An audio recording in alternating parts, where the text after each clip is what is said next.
नमस्कार दोस्तों, welcome two माय new blog. दोस्तों, आज हमारे स्टूडियो में मौजूद हैं सिंगर अर्जुन सिंह और आज आप लोगों के समक्ष वो पेश करेंगे भोजपुरी गाना उठेला करेजवा में लहरिया हो अखिया बदरिया हो गई, है ना जी। लाइक कीजिएगा और सब्सक्राइब कीजिएगा। जी जी, एकदम करेंगे लोग। और यहाँ देख सकते हैं आप लोग, हमारे साथ हैं उज्ज्वल का और इधर हैं महान सपोर्टर लोकेश का।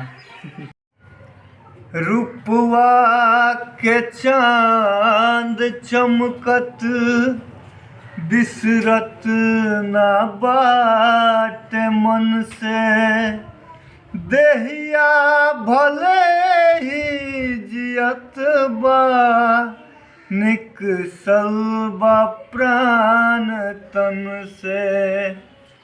उठेला करजवा में लहरिया हो अखिया बदरिया हो गई। उठेला करजवा में लहरिया हो अखिया बदरिया हो गई। काटना कटाला अबू मिरिया हो अखिया बदरिया हो गई। दिनवा में दिल ना लगे सुसकी सुना